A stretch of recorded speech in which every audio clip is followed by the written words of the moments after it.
Olá, empreendedores! Estamos aqui com mais um podcast, JWCast, Fala Obedecer, Maior e Pode Mais, recebendo um convidado especial que eu conheci há mais de 20 anos, Fábio Perg, engenheiro químico, com pós-graduação em marketing, um exemplo de empresário, além de fundar uma empresa que hoje é conhecida no Brasil todo e empreendeu diversos segmentos. Então, essa história de sucesso, eu faço um convite para você assistir até o final, até porque ele une conhecimento acadêmico e o mais que inspira a sua história de sucesso, paixão, entusiasmo, garra, muito trabalho e com certeza você vai receber muita experiência de vida, né? Afinal de contas, são mais de 35 anos, começou a empreender aos 17 anos. E aí, Fábio, para a gente começar, queria que você falasse o insight do negócio aos 17 anos. Bom, o negócio era ter algo que gerasse um dinheirinho para sair com as meninas. Falando bem claro, né? Então, se não fosse as meninas, não teríamos tido essa vontade de empreender para ter um trocado no fim do mês, né? Então, era uma dureza lascada. Eu, filho de imigrante, não tinha dinheiro para nada. Então, eu falei assim, eu tenho que começar a gerar alguma coisa. Eu e um amigo começamos a fazer alguns produtinhos para sobrar um trocado no fim do mês. Então, essa foi o objetivo do negócio.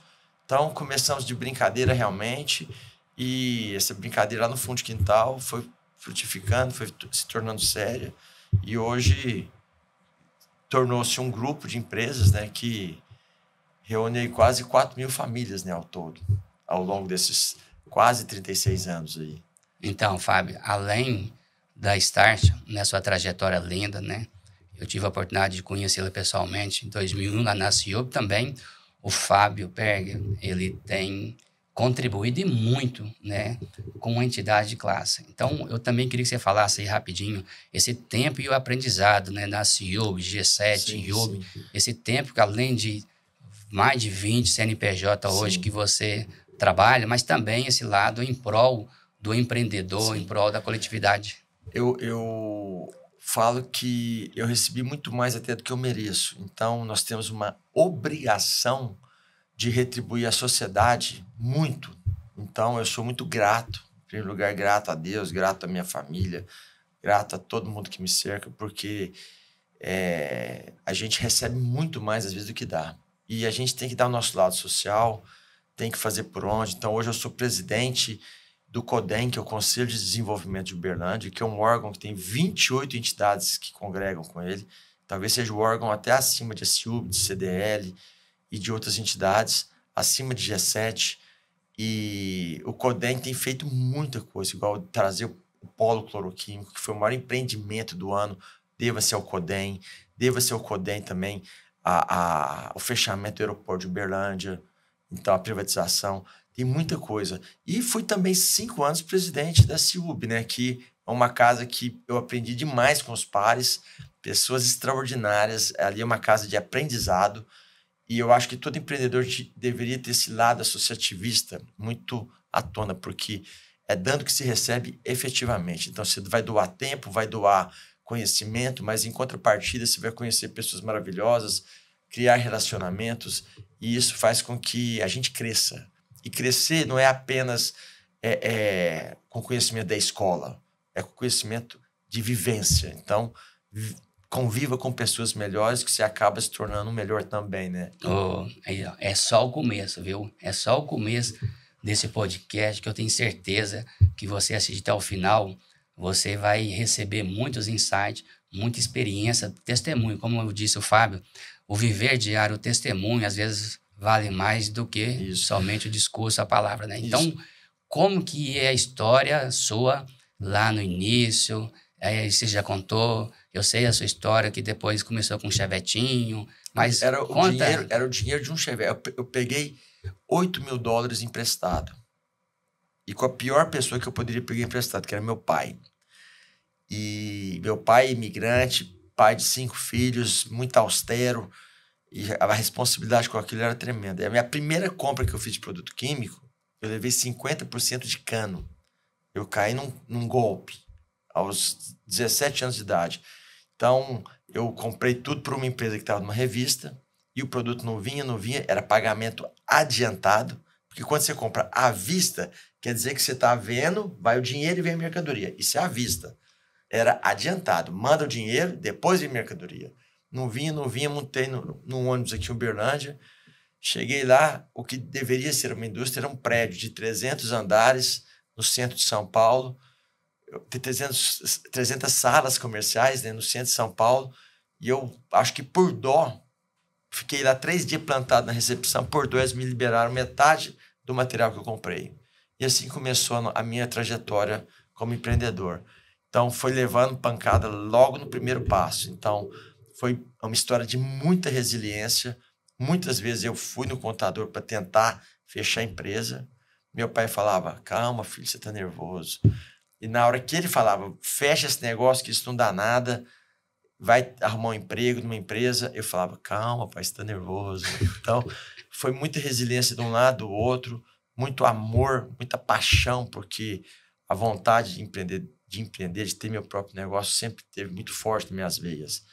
E eu acredito que paixão, otimismo, isso são coisas que são ingredientes fundamentais para qualquer pessoa que tenha sucesso em alguma coisa. Então, nunca, Zé, eu conheci alguém de sucesso pessimista.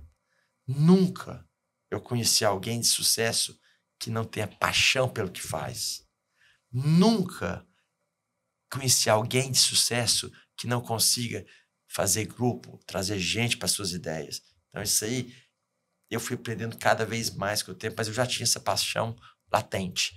Então, tem que ter paixão, tem que ter amor, tem que ter coração, tem que ter sangue. E isso é o que sempre me moveu. Então, quando eu lanço um produto, aquilo ali para mim é igual um filho. Então, hoje são 3.000 filhos, né? 3.000 filhos, mas antes de você chegar no hoje, eu quero passar por etapas, né, dessa jornada de sucesso, porque muitas das vezes, e se falou muito bem aqui, muitas vezes as pessoas olham o fruto, olha a pessoa levantando o troféu, que o Fábio, né, já recebeu diversos troféus, a empresa, né, a marca Stars, mas tem mais de 3.000 produtos. Então, a gente vai passar por etapas dessa jornada, porque o processo, quando as pessoas sabem aonde que estão as diversidades, e na diversidade, conforme o Fábio disse aqui, é que vem o crescimento, né, que vem o aprendizado. Os primeiros 10 anos da Start, se você pudesse resumir aí em 1 minuto, o que foi os maiores desafios, além desse que você já citou, também os aprendizados nos primeiros 10 anos da Start? Bom, em primeiro lugar, as pessoas que eu achei que iam me apoiar, eles diziam, você é louco, você quer concorrer com a Unilever? Quem é você? Aqui Uberlândia? Então, eu levei pancada de tudo quanto é maneira, sem distinção, de tudo quanto é lado. Pessoas que eu falava assim, não, isso aqui eu vou vender. Eu falava assim, não, quando todo mundo estiver comprando, eu vou usar também. Como é que eu vou arriscar lavar meus caminhões com um produto que eu não sei se vai funcionar, vai manchar meus caminhões? Então, eu levei muita pancada e, às vezes, a ajuda veio de locais ou de pessoas que eu nunca esperava. E, graças a Deus, uma outra coisa que muito me norteou foi ter referências. Então, em 1 minuto, o que me moveu foi grandes referências em Uberlândia, é ter pessoas igual um Alfredo Rezende, igual um Dilson Pereira, igual um Lair Martins, igual da Rodoban, o Ivaldo Naves. Então, isso são pessoas que vieram do nada, que trabalharam com a afinco. Eu falei, se eles conseguiram, eu também vou conseguir. E foi perseverando. Então, eu morei muito na empresa, casei, fui morar dentro da empresa, dormia lá efetivamente com os ratos e baratas, né? Então, na realidade, foi uma história que, quando a gente olha para trás, eu fui forjado no fogo mesmo, porque porque eu endividei cada vez mais e a coisa foi complicando e eu tinha uma obrigação. E eu falei, eu vou vencer nesse negócio aqui. E aquilo ali eu botei uma determinação, não tinha sábado, domingo, feriado, não tinha hora, não tinha nada. Então, eu botei um foco e marquei aquele foco. Eu falei assim, eu vou nisso aqui. Independente de política, independente de real, porque nós sofremos ao longo desse tempo aí uma inflação maluca. Então, vendia de manhã, recebia de manhã, corria para o banco para depositar, porque de um dia para o outro tinha o overnight, né? Overnight. O dinheiro tinha que remunerar de um dia para o outro. Então, era uma loucura. Eu não tinha cobrador. Eu tinha uma motinha velha. Eu tinha que desenvolver o produto, fabricar o produto, vender o produto, faturar aquilo que faturava, receber o produto, depositar, fazer tudo isso aqui. Eu era o jurídico, eu era o administrador, eu era o relações humanas, eu era o vendedor. Era empresa, companhia limitada. Então, e aí, essa energia, esse entusiasmo que você está colocando, eu espero que você possa estar aí já gostando daquilo que é uma trajetória de sucesso, que é o processo, que é na dor, como ele disse, né? É na dor que, às vezes, a pessoa vai ter duas opções, ou desistir, ou ela ficar mais forte, ela crescer. E nesse crescimento que você citou aí, Fábio, quando começaram a vir pessoas a participar, né? Como que a empresa, depois dos seus 10 anos, porque um dos grandes problemas hoje, o Brasil, segundo a pesquisa do Sebrae, cerca de 70% das empresas, elas fecham antes de 10 anos. E, às vezes, ali, a pessoa mistura o dinheiro dele, pessoal, com o dinheiro da empresa. Ele começa a faturar, acho que está ganhando dinheiro, e ele já começa a querer andar de carrão, de casona e tal. Quanto tempo você levou para mudar de Chevette? Não, foi muito tempo, viu, Zé? Eu até corrigiria uma coisinha assim, um pouco que me incomoda, assim, uma trajetória de sucesso. O que é sucesso? Antes de responder essa sua pergunta, eu falo que sucesso é a pessoa que está feliz com o que tem. Isso é sucesso, é ter essa paz. Então, eu falo que sucesso eu acho que eu tive quando eu nasci, quando eu caí numa família maravilhosa. Então, isso é um sucesso que não tem preço. Agora, o sucesso financeiro, se veio ou não veio, às vezes pode vir, pode não vir, mas tem gente que tem muito mais felicidade, o cara que está pescando na beira do rio, do que um que está trabalhando, que tem muito dinheiro no banco, mas que é um cara triste, um cara que não tem felicidade. Quem tem mais sucesso? Eu acho que é o pescador. Então, ter dado certo algumas coisas na vida profissional aconteceu sim. Mas uma coisa que eu queria falar é que eu nunca trabalhei pelo dinheiro. Trabalhei pela realização de fazer a coisa acontecer. Nunca falei, vou ter que ganhar tanto. Obviamente, nós precisamos de ganhar para pagar as contas, não vamos ser demagogo. Mas eu nunca coloquei o dinheiro em primeiro lugar. Nunca. Em nenhum momento da minha vida.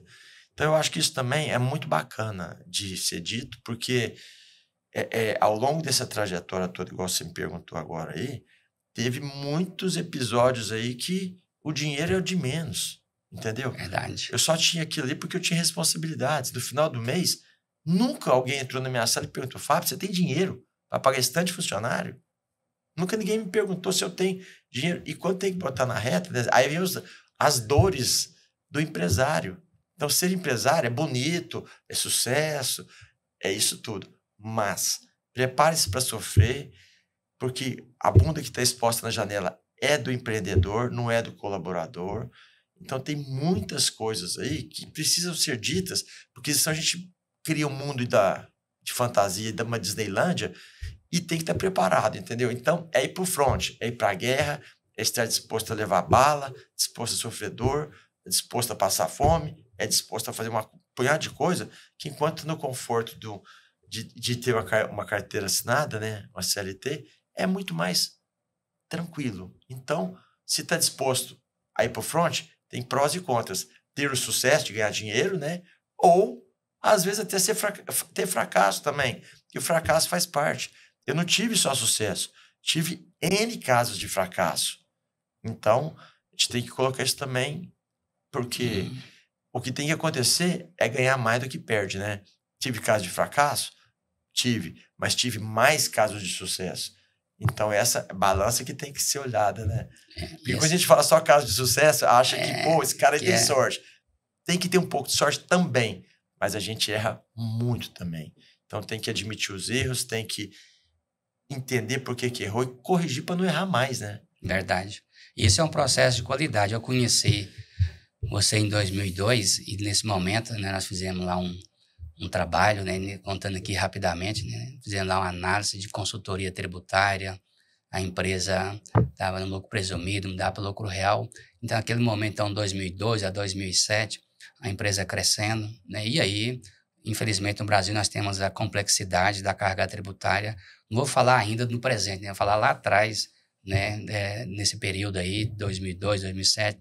Eu agradeço aí a oportunidade, né, da gente ter feito esse trabalho inicial. E lá nós iniciamos uma parceria, né, que desde 2002, né, então estamos aí praticamente há 21 anos trabalhando. Iniciando então com essa consultoria tributária, mas aí de 2002 a 2007 nós tivemos algumas questões, né, talvez um período de início em que alguns estados davam benefícios para as empresas e tal.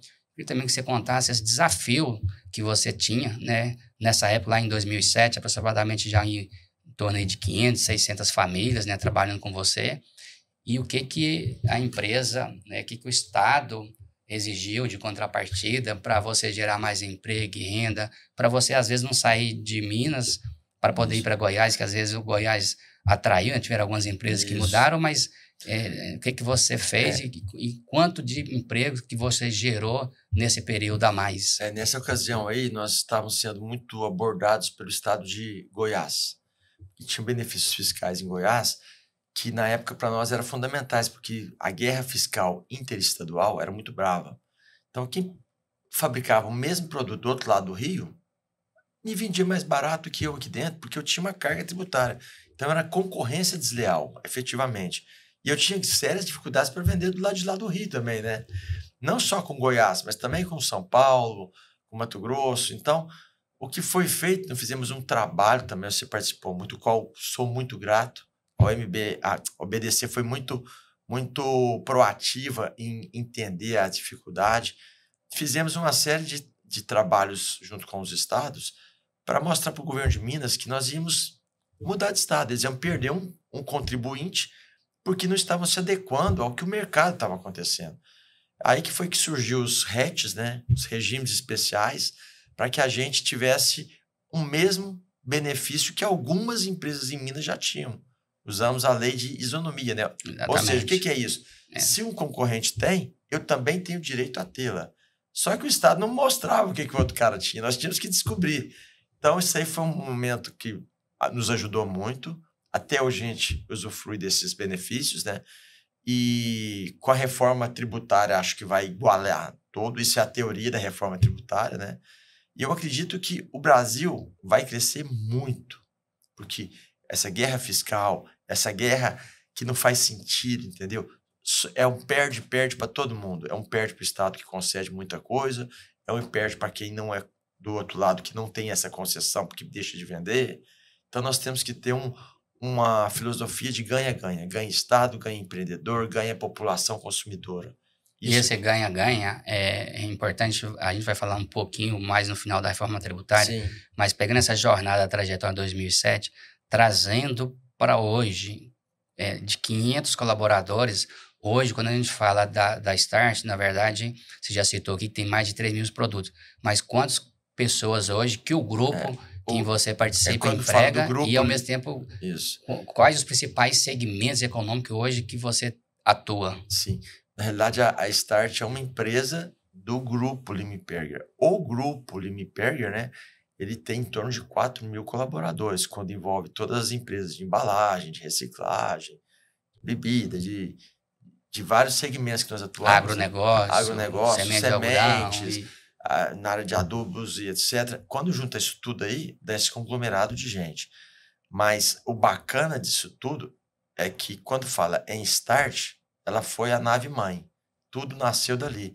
Então, a gente tem muito orgulho em falar sempre dela, porque é ela que deu condições para que as outras empresas de N segmentos acontecessem.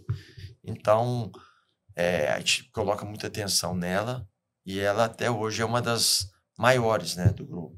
Então, aí você disse lá no início, nessa questão de concorrência, essa história em que tem várias empresas, vários negócios no grupo, e principalmente gerando mais emprego, renda, Sim. E gerando prosperidade, como você diz, né? É consequência, resultado financeiro. Agora, também a gente pegar a questão inovação, tecnologia, também está no DNA do Fábio, né? Enquanto pesquisa lá na sua formação. Queria que você falasse também essa questão da qualidade, inovação dos produtos para você concorrer com multinacionais. Isso. Hoje eu falo que, além daqueles itens que eu falei, de paixão, de otimismo, etc., tem que ter um grau de inovação muito grande. Quando eu falo inovação, não é fazer um produto diferente, apenas. É vender de maneira diferente, abordar de maneira diferente, fazer algo criativo, usar outras mídias sociais, sair fora da casinha. Porque as pessoas querem ter resultados diferentes fazendo as mesmas coisas. Isso não vai acontecer. Então, isso chama-se inovação. Então, quando a pessoa fala... Eu conversei com um empreendedor outro dia, no meu negócio não tem como inovar. Falei, deixa eu te falar uma coisa, em tudo tem como inovar. Você faz o quê? Eu sou mestre de cozinha, então a comida é aquela e pronto, acabou. Não, a maneira como serve, a maneira como prepara o prato e apresenta, a maneira como você apresenta aquela comida ali. Isso é um azeite de oliveiras da qualidade tal e tal. Não é um azeite que veio importado da Espanha. Enriqueça o que você faz. Trate com mais nobreza. Entre mais nos detalhes. Isso tudo é inovação. Entenda mais seus concorrentes. Estude o mercado para você fazer diferente. Fazer diferente, sinônimo de inovação. Então, o nosso slogan é Start Química inovando sempre. Por que inovando sempre? Porque o mundo não para. Nunca tivemos tão acelerado, né, Zé? Verdade. Eu brinco muito que quando vamos lançar um produto, eu falo, o que tem de diferente? Aí o meu pessoal comercial pega, isso aqui, um produto mais simples, vamos lá, uma água sanitária. Água sanitária é água sanitária. Vão falar o que de inovação? Não, nós inovamos na embalagem, inovamos na maneira dos dizeres vir em maior tamanho para ficar mais fácil de ler. Inovamos na tampa, porque não tem um vazamento. Inovamos colocando plástico reciclado, dando mais dentro do ESG, que é a parte ambiental. Inovamos fazendo que a nossa água é uma água recuperada que veio da chuva. Tratamos a água da chuva em vez de usar a água do DEMAI. Então, tem N tipos de inovação dentro de uma coisa simples. Mas usa a cabeça. Como meu pai dizia, cabeça não foi feita só para pentear cabelo e usar boné, não. Cabeça foi feita para ser usada. Então, gente, fica atento a isso. Olha só, olha o quanto nós já podemos receber aqui de graça esse conhecimento, essa vivência prática. Marca aí um amigo empresário que precisa de inovação, né? E isso muito bem. Por exemplo, nós temos aí pós-pandemia, e aqui nesse exato momento nós estamos inovando, né? Nós estamos levando conhecimento, nós estamos mostrando como empreender, estamos inovando, fazendo esse podcast, algo que advogado, contador, enquanto eu, advogado, tributarista, contador, às vezes, 5 anos atrás, não imaginávamos fazer isso. Então veio aí uma crise e agora você pode assistir e pode receber esses insights. Mas continuando aqui, Fábio, a jornada, a trajetória, você falou de ESG, né? Então falou de inovação, mas dentro do processo de governança, essa parte, eu queria que você pudesse passar alguns insights, principalmente para aquele empresário menor. Não existe empresário grande ou pequeno, existe aquele que está começando... Empresário de pequena empresa e de grande. Exatamente. Isso. Então, esse empresário que está iniciando a vida, às vezes ele recebeu uma rescisão, 100 mil, 200 mil, ele está montando aquele negócio. O que você daria de dicas para esse público, vamos falar aqui, que representa hoje 92% das empresas abertas, que são empresas que faturam até 5 milhões. E, às vezes, como você já contou aqui, né, nos primeiros 10 anos, 15 anos, você passou com dificuldade. Agora, para esse público-alvo, que representa hoje 18,5 milhões de CNPJ, o que você poderia, assim, misturar o dinheiro da pessoa física, a pessoa jurídica, o que você falando para esse público-alvo, o que você poderia dar dicas valiosas para eles? Geralmente, para quem está começando a empreender, o dinheiro está tudo na pessoa física, né? O cara recebeu uma rescisão, mas abra o CNPJ sabendo o que você vai fazer. Entenda do mercado primeiro, antes de abrir. Eu falo que o conhecimento hoje é fácil de adquirir e é tudo. Então, você consegue adquirir conhecimento em tudo quanto é coisa. É com um amigo, é com um livro, é na internet, é num podcast desse aqui. E eu falo o seguinte, conhecimento que não é propagado torna-se segredo. Então, nós temos, até te parabenizo, viu, Zé, que isso aqui é uma mecânica de propagar conhecimento que eu te parabenizo aqui de público, porque isso é muito bacana. Na minha época, eu não tive nenhum conselheiro que pudesse falar essas coisas que eu estou falando aqui com vocês. Então, se eu tivesse tido essa oportunidade, talvez eu teria feito algumas coisas melhor na minha jornada. Então, eu me sinto também na obrigação de compartilhar meus erros, meus acertos, mas o conhecimento antes de entrar no negócio é fundamental. Tire um dinheiro, você fala assim, esse dinheiro aqui eu vou colocar no negócio, que não vai me fazer falta, porque costuma misturar e o cara arrebenta a vida privada dele, etc. O casamento começa a ter dificuldade. Eu nunca, na minha vida, nunca levei problema da empresa para dentro de casa. Nunca. Tranquei a empresa. Às vezes eu tô com um negócio muito pesado, né? Mas fica na minha cabeça. Eu que fico martelando às vezes dentro de casa. Mas não compartilhei com a minha esposa, nem com o filho, porque eu acho que é um outro mundo que é sagrado, que não tem que levar esses problemas de fora para dentro. Então, eu sempre dividi muito essas coisas para que uma coisa não afete o outro. Porque às vezes o negócio da família você tem dificuldade com o casamento, etc. Você leva esse problema para dentro da empresa e começa a maltratar cliente, funcionário, você vai afetar a empresa.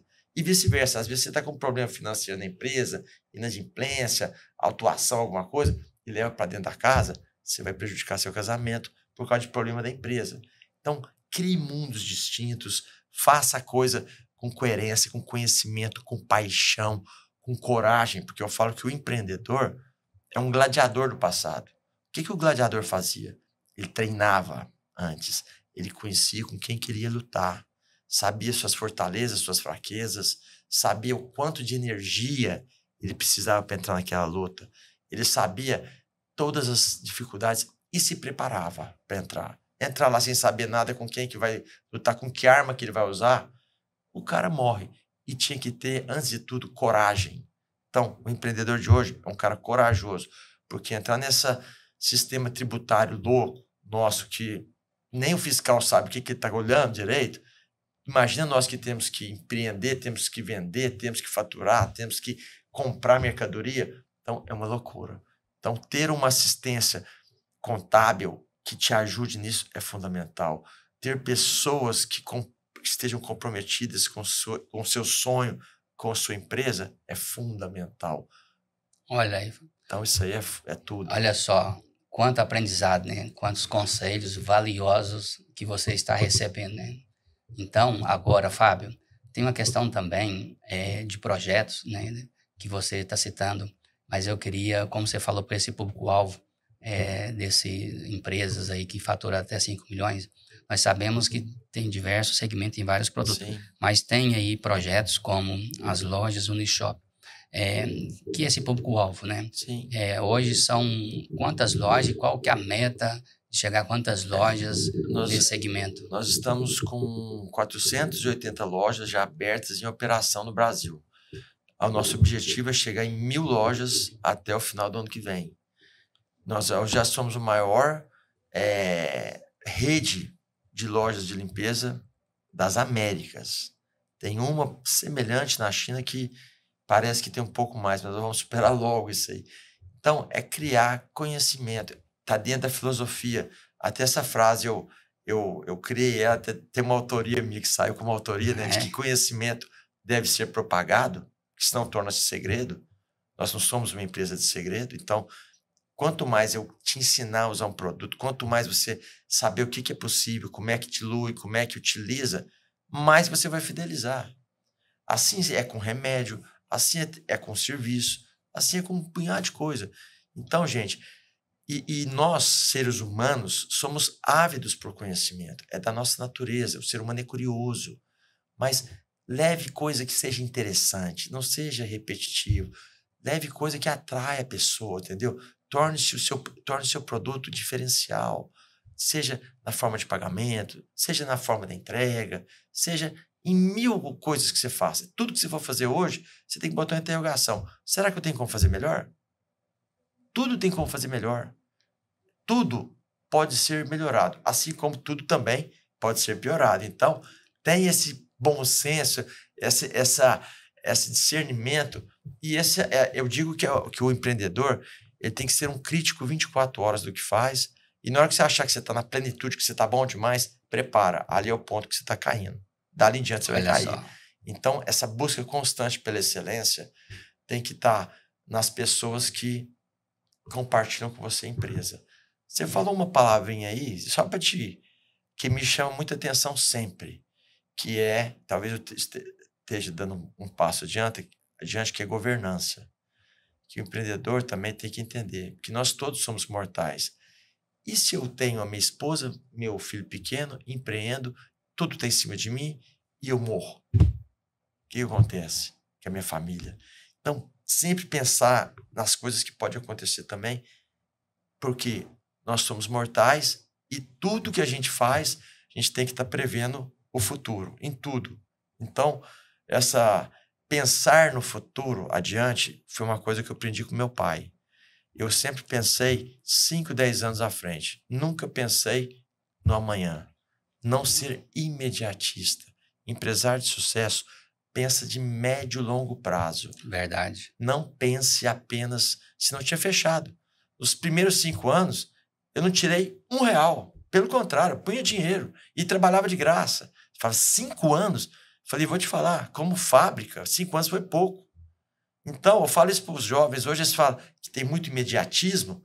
Eles falam que você é louco. Como é que eu vou trabalhar 5 anos de graça? Eu quero comprar meu carro, quero um apartamento e tal. Quero casar ano que vem. Então, calma. Então, aí, Fábio, se me permite, para você, então, esse público-alvo que fatura até 5 milhões, percebe aí quantos ensinamentos, e principalmente essa questão do fluxo de caixa, a gestão bem feita do negócio, aquilo que é dinheiro da empresa, dinheiro da pessoa física. Então, vários ensinamentos que servirão, né, para todos vocês. Agora, você falou de governança, e aí também nós agradecemos a parceria, né, que lá por os meados de 2006 nós montamos holding, né, e dentro dessas holds, essa questão até pela diversificação dos negócios, né, a gente agradece aí todos os sócios da OBDC, da Maior, os advogados, os contadores que nós temos nesse time, né, que hoje são mais de 130 pessoas que estão conosco, para poder contribuir na governança. Agora, quando você fala na governança, ela tanto no aspecto que você já mencionou, né, da família, né, porque pode acontecer alguma coisa na família, isso é como se fosse um escudo ali para não transpor um problema da vida pessoal para dentro da empresa e também da empresa vice-versa.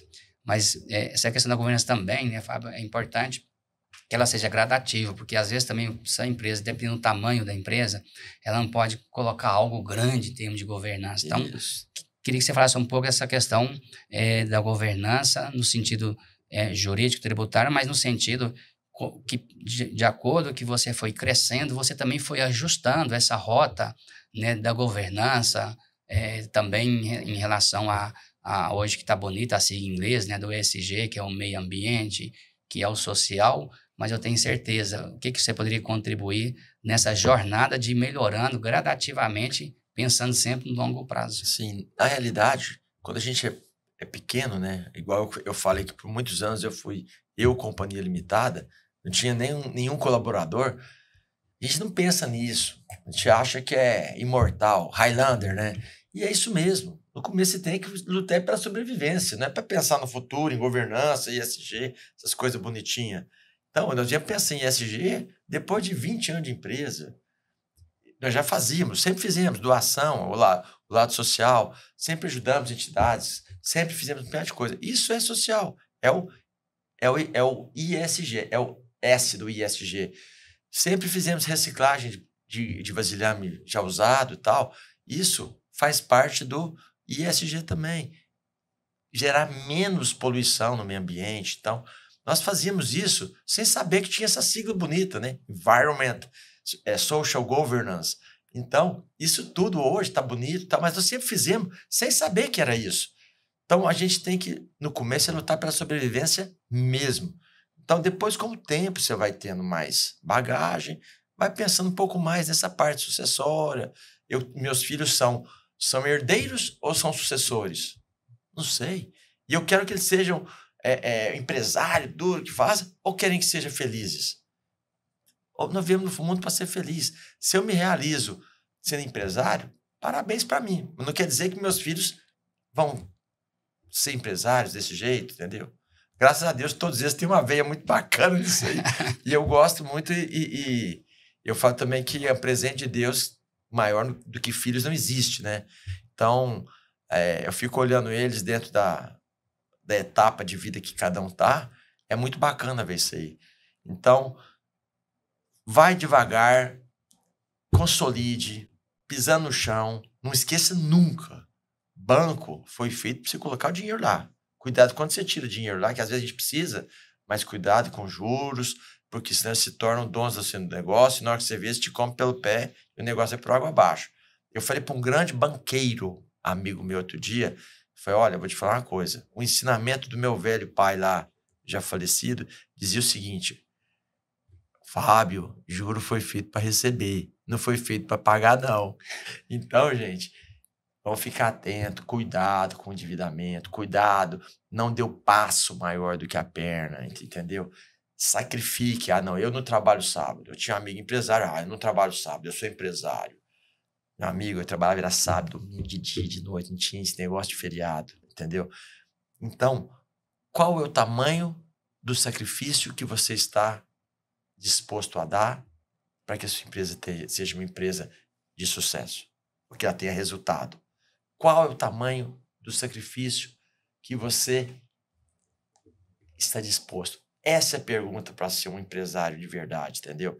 Aquele cara que não abre mão do tênis, não, porque isso aqui, não, eu não posso viajar, eu não posso te atender porque eu estou saindo de viagem agora. Cara, eu já fiz coisa que nem Deus, se a gente for contar a história aqui das doideiras, coisa que eu deixei, sacrifício, então meus amigos, tudo ia para fazenda, aniversário de alguém, eu ia fazer entrega. Entendeu? No sábado, lá em Caldas Novas, em outros lugares. Então, não pense que é fácil. Olhar a história de sucesso, como a gente fala assim, é muito lindo. Tem que ver as pingas. Eu gosto muito mais de falar de tombo do que de sucesso. Porque com os tombos a gente aprende. Com sucesso, acha que é mil maravilhas. E eu adoro falar para os jovens que é muito mais bacana entender os tombos do que entender às vezes que deu certo. Porque quando você aprende com os tombos, você aprende triplamente. E o cara inteligente, o empreendedor inteligente, ele tem que aprender com os tombos do outro. Não precisa de cair para você aprender. Pai Zé, você caiu com isso aqui? O que você fez? Não, então não vou fazer isso aí não. Ele já caiu, então eu vou por outro caminho aqui. Isso é que nós temos que estar. Eu vou fazer uma pausa. Vamos passar um vídeo de algum dos negócios do grupo, né, da fábrica, produtos tecnológicos, inovação. Nós vamos falar daqui a pouco, mas vou fazer essa pausa para mostrar os vídeos e aí você ainda vai aprender muita coisa na sequência aqui do podcast. Combinado?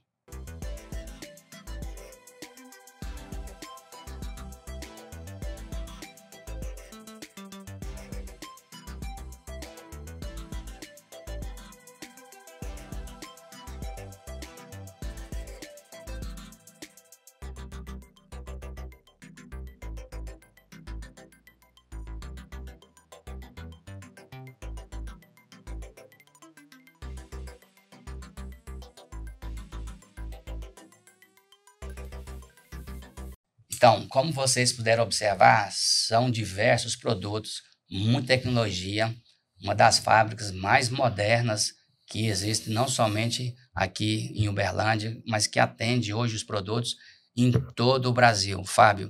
Então, a questão da logística, porque tem produtos de 5 quilos, de 10 quilos, de 20 quilos.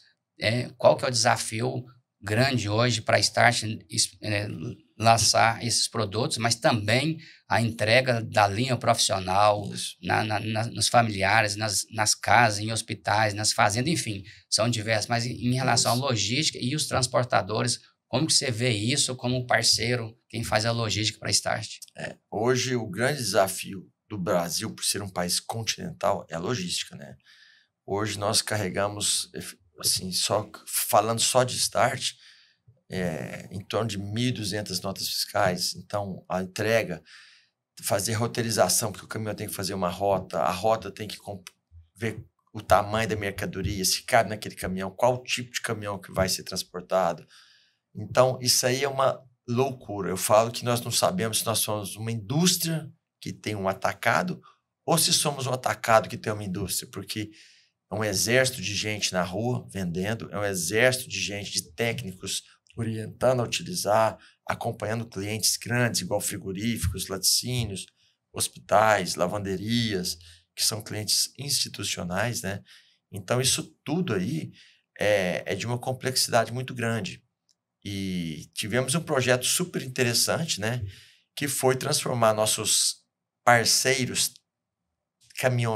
caminhoneiros terceiros, né? Aquela pessoa que tem seu próprio caminhão, que prestava frete para nós, em torná-lo empresário do setor rodoviário. Como? Ele ter sua própria empresa, totalmente legalizada, para dar nota fiscal do serviço que ele está nos prestando, dando convênio médico para ele, fazendo uma série de benefícios para que ele realmente tenha um conforto em trabalhar conosco, mesmo como terceiro, ou seja, sendo um prestador de serviço. Ele tem a empresa dele como autônomo e para nós é muito honroso que a Maiore, né, do grupo, posso falar assim, né, Pode. Zé Wilson? Do grupo Obedecer, que nos ajudou a fazer essa parte aí. Então, hoje, eu digo que o número de caminhões que operam conosco no dia a dia é fantástico, além de transportadoras, etc. Sem eles, é impossível. Eu poderia fazer o melhor produto do planeta, mas como é que eu vou fazer sair de Uberlândia e chegar lá no Amapá, em Rio Branco, em Recife, Maranhão, Porto Alegre? Então, eu tenho que ter N parceiros. Então, isso aí eu agradeço de público aqui também, porque quando nós fizemos esse projeto com a Maiore, nós não sabíamos que ia dar tanto desmembramento assim, né? E hoje a gente faz a utilização dele com muita maestria. Então, a gente agradece esse projeto e principalmente tudo que você já falou, né? Só para reforçar que a grande virada de chave é essa pessoa ter uma mentalidade diferente. Ele poder imaginar que ele pode ter crédito, ele pode ter o seu caminhão, ele pode aumentar para 2, para 3, como tem vários que mudaram essa mentalidade. Às vezes ele estava ali com um caminhão, de repente ele passou a ter uma mentalidade de empreendedor, de empresário. Então, é um projeto que você já falou, né? O ganha-ganha, né? Nessa verdade aqui, a Start ganha, mas também o cliente está na ponta, a maneira dele ser empreendedor, você transmitir essa cultura da Start para ele, né? A maneira dele vestir, a maneira dele entregar o produto lá no supermercado, na drogaria. Exato, como é que trata um cliente, porque às vezes eu faço um belo de uma venda, faço um belo trabalho com os técnicos e na hora da entrega, se vai um cara despreparado, um cara que está com raiva do mundo, vai lá e maltrata o cliente, joga o produto de qualquer maneira, estraga o produto. Então, se a pessoa na ponta, na hora da entrega, fizer um serviço ruim, tudo vai por água abaixo. Então, aquela história, né? Toda corrente é tão forte quanto o elo mais fraco. Então, se o meu elo da entrega for ruim, não adiantou nada eu fazer um belo trabalho. Mais aí um aprendizado, né? Muito obrigado pela parceria. E aí, Fábio, também... como nós estamos falando de um grupo, né, de mais de 20 CNPJs e que mais de 3 mil produtos, que tem um faturamento acima de 10 dígitos, né? Então, tudo isso é prazeroso estar conversando, né, nesse podcast. Agora, o que esperar para os próximos anos dessa mente brilhante? Você pensa em algum dia falar assim, vou deixar de ser empreendedor? O que nós podemos esperar do Fábio, do grupo de empresa, nos próximos anos aí? Antes de mais nada, eu sempre digo na minha empresa que ninguém é melhor que ninguém. Às vezes um tem mais determinação em fazer alguma coisa, mas ninguém é melhor que ninguém. E quando aparece alguém que acha que é bonzão, que é o cara, a gente manda ele passear no cemitério. Porque lá no cemitério, ele vai ver que tem prefeito, tem governador, tem cientista, e ninguém é melhor que ninguém. Está todo mundo 7 palmos debaixo do chão. Então, do pó viemos, ao pó voltaremos. Então, de brilhante não tem nada, não. Só talvez um pouco mais dedicado, um pouco mais feliz com o que faço, você acaba fazendo um pouco melhor. Mas eu acho que todo mundo tem capacidade de ser e fazer coisas muito maiores do que ele mesmo pensa. Meu pai acreditou em mim muito mais do que eu. Então, ele talvez tenha visto algo que eu não vi. Ou talvez pelo simples fato de ser pai, né? Então, eu acredito que dentro dessa pergunta sua de que eu falo que não tem sem brilhantismo, nem demagogia, nem nada, não. Ninguém realmente é melhor que ninguém.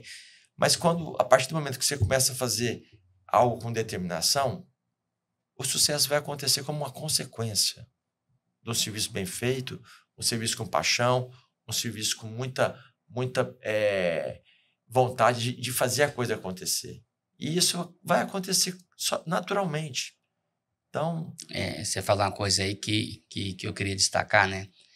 que é a humildade, né? Essa humildade, né? Ela é a diferença de fraqueza e pobreza. E aí eu te considero uma pessoa humilde, mas no sentido de poder e força direcionada. Porque quando a gente acha que já é alguma coisa, você acabou de falar, então essa humildade a gente entender que hoje eu estou acabando de aprender um monte de coisa aqui com você. Se a gente não tivesse humildade de aprender, né? Porque todo mundo tem Sim. algo que pode ensinar para alguém, né? Então, a pessoa que limpa o chão, a pessoa que serve o café, né? Você Realmente, falou uma coisa né? bacana demais, porque outro dia numa palestra alguém me perguntou que eu sempre falei que nós temos que ter referências na vida. Mas não precisa ser referências. Perguntei para um jovem, qual a sua referência? Minha referência é Bill Gates. Beleza, mas arruma referências que você conversa. O Zé Wilson, aqui que referência maravilhosa, trocar uma ideia. Eu sou acessível, todo mundo aqui é acessível. Então, ache referências. Aí eu falei assim, quais são suas referências? Aí eu falei, como pai, minha referência foi meu pai, que deu a alma, a vida pelos filhos. Como referência de relacionamento com pessoas, eu tive eu conheci um porteiro de um prédio. Foi minha referência. Eu falei, porteiro de um prédio, sua referência? Foi. Porque eu nunca vi ninguém na vida tratar as pessoas como aquele senhor tratava. Ele sabia o nome, ele te cumprimentava. Como é que foi? O senhor saiu ontem para comprar um remédio? Já melhorou? A atenção que ele despendia em cada pessoa, eu nunca tinha visto aquilo na minha vida. Ele se tornou minha referência, porteiro de um prédio. Como referência de trabalhador, era um técnico que eu tinha. Não tinha o 2º grau. Eu nunca vi um cara falar com emoção e paixão daquele jeito. Então, isso, fez, gente, né? é bacana demais. Então, olha só, pessoal, olha só que tá falando referência aí. Eu vou tá fazendo mais 2 perguntas, está encerrando, porque senão a gente ficaria aqui um tempão, que um ensinamento, e até tem hora que a gente fica emocionado, essa paixão que você falou, você fez me lembrar aqui da minha mãe, né? Minha mãe hoje tem 80 anos, e para mim é referência que ela é uma grande empreendedora. Ela não tem CNPJ. Ela mora lá numa chácara, lá no Goiás, mas eu nunca vi uma mulher empreender muito, porque ela criou 11 filhos de sangue e mais de uns 30 adotados. Eu nunca vi ninguém levantar todo dia, 4h40, chegar lá na casa da minha mãe, não tem menos do que 20, 25 pessoas almoçam todo dia. Fala, mãe, quando você arruma dinheiro? E tem uma aposentadorinha de 2 salários mínimos. Então, esse milagre, né, que você falou, eu fico até emocionado com isso daí, da gente, às vezes, achar que a referência está muito distante, e às vezes a referência é que nos dá essa força, essa humildade. E aí, Fábio, a gente ficaria aqui um tempão a mais com esses ensinamentos, né? Com essa simplicidade que você está tendo, com essa humildade, isso até tem um provérbio, né? Que você já falou aqui, mas só para reforçar, né? Que dizem que os sábios são aqueles que aprendem e crescem com a experiência dos outros. Mas, às vezes, o ignorante, o arrogante ou o tolo, nem com seus próprios erros, ele muda, né? Isso. Então, essa história de vida sua é um ensinamento. Mas, para a gente, antes de acabar aqui o podcast, em relação, você que participa aí de várias entidades, de IOB, vários empresários do Brasil, qual que é a sua expectativa aí da reforma tributária e reforma administrativa para o Brasil? Eu acho que a reforma tributária é uma coisa que veio para ficar, já foi aprovada no Congresso, no Senado, está passando, e vai ter muita água para passar debaixo dessa ponte, porque, afinal de contas, nós temos 10 anos para implementá-la, né?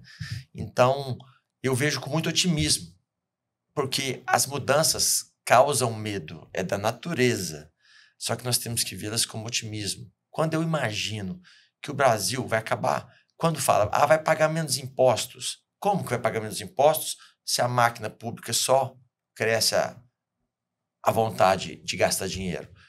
Vai gastar menos impostos porque nós temos 38% da economia informal. Quando esses 38% começar a pagar um pouquinho de imposto, já vai subir. Uma outra coisa que aconteceu também, que é uma virada de chave, grandes fortunas, os fundos privados, fora do Brasil e aqui dentro, vão ser tributados. Mas como vai tributar o fundo fora? É porque a declaração do dono do fundo é feita no Brasil. Então vai tributar grandes fortunas, vai tributar uma série de coisas que só quem tem muito dinheiro tinha, iates, aviões, etc. Então está tendo uma mudança que no mundo inteiro já aconteceu. Então nós não estamos criando a roda. Por incrível que pareça, eu vou falar uma coisa aqui que muitos vão me xingar, Mas ainda no Brasil, o que paga-se de imposto, aparentemente, em algumas operações, é pouco. Exemplo, a minha filha mora na Alemanha. Se minha esposa morrer e ela receber herança, ela declara no imposto de renda dela lá, 50% que ela receber de herança vai ficar para o governo alemão. 50% a taxa de herança. Nos Estados Unidos é 40%. Aqui no Brasil é 8%. E ainda assim vai ser fracionada. Então, quem não tem quase nada, não paga nada. Quem tem um pouquinho mais, vai deixar de herança 1 milhão, paga 2%, 3% e vai gradativo. Então, eu acho que isso aqui é o país das oportunidades. A reforma, ela vamos chamar que é um mal que vem para bem ou é um bem que vem para tentarmos melhorar, porque cabe a nós participarmos como entidades, associações, para que seja feita muita justiça, não inviabilize os negócios. Por exemplo, eu duvido que alguém saiba quanto de imposto tem no copo. Ninguém sabe quanto de imposto tem no copo, porque as cadeias, para gerar o vidro, para gerar mão de obra, para gerar a matéria-prima, o transporte, etc., é cumulativo. Ninguém sabe quanto custa nada de imposto hoje. Quem saber que sabe, ele está fazendo um blefe total. Ele sabe quanto custou o finalzinho que ele pagou, mas na cadeia toda, agora nós vamos saber pelo menos quanto custa real cada produto. E vamos tentar trabalhar para que a máquina diminua o tamanho, para a gente pagar menos impostos. Nós vamos estar falando de um mundo mais real. Então eu vejo com otimismo isso aí. No começo eu tive muito medo, mas aí estudei muito isso aí com alguns deputados que foram os redatores da lei, tive com vários advogados tributaristas, e todos são unânimes em dizer que agora vai ser construído os detalhamentos. Então, a cesta básica, quase 300 itens, vai para 0 de imposto, é mais um ganho para a população. O cashback, para quando você comprar vários produtos lá no supermercado, vai te dar um cashback que você vai pegar e ser creditado na sua conta bancária. Isso é um ganho para a população. Ou seja, a própria população vai ser o fiscal. Ninguém sonegará nada. Isso nós vamos entrar numa outra era. Então, eu vejo isso com muito otimismo, apesar de que tem muitas dúvidas que vão ser sanadas com o tempo. Então, eu sou otimista de que construiremos um Brasil melhor e um mundo melhor. Sempre, isso, né? Isso é importante, né, Fábio? Para a gente estar encerrando, então, essa questão da educação financeira, educação tributária, ou seja, porque as pessoas só serão livres genuinamente, né, que tem um versículo na Bíblia que diz que conhecereis a verdade, então você pode ser livre. Isso. A gente conhecer a realidade da questão tributária, mas também, por outro lado, o povo exercer o poder em relação daquilo que é a reforma administrativa, né? Ou seja, o tamanho do Estado, se tivesse um concorrente, o Estado, ele seria falido, porque é muito fácil ele criar receita. Ele vai lá, faz uma lei, aumenta o imposto, mas ele não tem concorrente. Então, acho que essa reforma tributária, ela tem esses pilares, a simplificação, a burocracia, mas, por outro lado, também, né, nós, brasileiros, a gente vê, você falou aí, né, uma coisa importante, né, juros. Então, às vezes a pessoa ela não sabe fazer conta de juro. Por exemplo, se a pessoa pegar 100 mil, um pequeno empresário, e ia falar assim, há um juro de 1%, quanto que ele vai dar no final de 10 anos? E você ia falar, um raciocínio simples, né? Você ia falar que é 2% de juros, ele vai pensar que vai pagar o dobro, somente o dobro. Mas só que, na verdade, o juro composto, esse 2%, ele pode chegar a uma diferença de mais de 700 mil reais no final de 10 anos. Então, às vezes, o brasileiro, nessa questão nós estamos fazendo isso aqui, né? Levar a educação financeira, empreendedorismo, né? Então, eu queria que você deixasse a mensagem final do podcast. Para mim, foi um aprendizado imenso aqui. Eu já conheço a história, mas Mas, assim, hoje eu tive muitas coisas que eu não sabia e espero que você tenha gostado também e as suas considerações finais do podcast. Obrigado pela sua humildade, falar que aprendeu comigo. Você é o professor Zé Wilson, mas é humilde também falar isso aí. Mas o bacana, eu queria encerrar aqui só falando uma coisa. Quando eu era presidente da CIUB e a Dilma ganhou, os empresários aqui em Uberlândia, na nossa diretoria, ficaram loucos, ficaram pessimistas, uns falaram, vou fechar o negócio, agora ferrou, PT vai vir de novo e tal. Aquele desânimo, foi um balde de água fria. Eu falei o seguinte, que eu gostaria de repetir aqui para a gente encerrar esse podcast. Independente independente de quem venha a ser o próximo político, próximo presidente, etc., nós, como empreendedores, temos que trabalhar diuturnamente, fazer o nosso melhor, porque eu perguntei, quando na vida um político foi na sua empresa para pagar seu talão de água, seu talão de luz, ver se você está precisando de alguma coisa? Nunca, né? Pois é, então, assim será. Então, continue trabalhando com afinco, esquece um pouco isso e trabalhe com afinco. Não que você vai deixar de participar. Tem que participar, tem que estar vendo, tem que estar sempre olhando esse lado político também. Mas não deixe isso atrapalhar seus negócios e trabalhe como se não houvesse isso. Aí você vai ter sucesso. Porque nunca, nenhum deles vão entrar dentro do seu negócio. Então, entenda que eles estão aí, às vezes até para atrapalhar um pouco. Mas temos que participar. Mas é você e sua empresa. 24 horas. Foco, objetivo, aí você vai ter sucesso, de verdade. Ok, então, Fábio, chegamos ao fim. E aí, no nosso podcast, nós agradecemos. E aí tem nossos slogans, né? Que inclusive também tem lá na Start, né? Todos podem empreender, porque empreender não significa ser dono do CNPJ. Empreender, a pessoa pode ser um funcionário público, pode ser um artista, pode ser CLT, mas todos podem empreender. Concorda? É isso aí. Bora igual empreender? Sua mãe faz, né? Ela é uma empreendedora da humanidade quando ela Sim. faz o que você descreveu aqui. Muito Parabéns. obrigado, viu, Fábio? Parabéns. Sucesso. Igualmente. No seu sentido, sucesso, né? É que isso não aí. é somente Não, resultado financeiro. não. Muito obrigado, Se viu? dinheiro fosse sucesso, é aquele ditado, né? O cara é tão pobre que só tem dinheiro. Sucesso é ter sempre esse sorriso estampado aqui na cara, igual o Zé Wilson. Parabéns. Obrigado, show.